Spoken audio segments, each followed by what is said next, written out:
Kelena Chandam Fate An Lesa Zatuan Limna Mua Chuan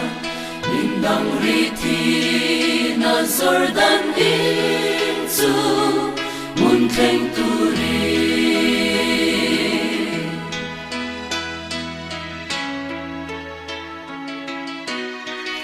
Kalle Ram Ro He Lei Ka Chena Ram Kwa Sin Mai Ka Lo Ni Swala Chu Pui Ka Pong Ki Boy Tu Alo Singe Ka Kal Thiam Lo Lal Pa Karao Thiam Lim Lo Le Bang Che Swala Chu Pui Chen Piang Turin Karuna Ram Lei Shom Tim Ram Tien Turin Di Kamai Lo Zion Ko Pui Zion Ko Pui Main Karun Kachap Chuni Tin Ni Sin inan lensa ekan sate bintok lovin eipo karshin nun aralbe suram moya sente turi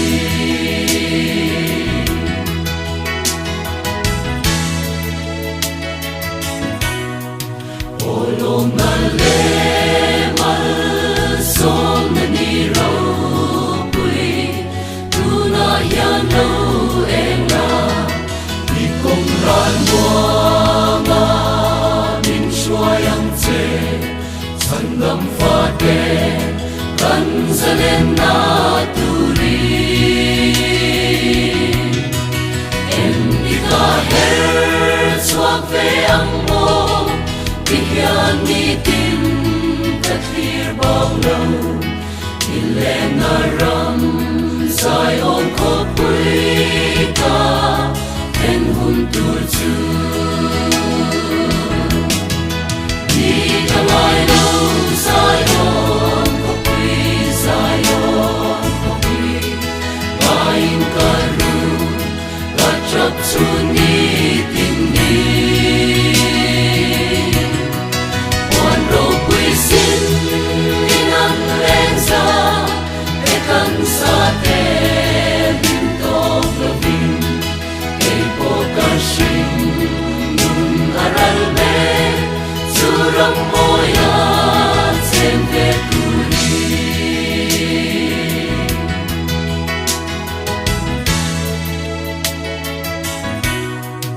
o chu mun khen ken chen na tureng re an sui ngai to lo na về ram lo le a dal chut khen chu sai nan fa cha na sana dal ta an lung ngai na mit tui song song dal pa na shu phai to sia long na ramoi sa in min lo moi Ani te kia Ni kamai lo Zion Ko pui Zion Ko pui Main karun Kachap chuni tin ni Wan ro pui sin Inan lensa Ekan sate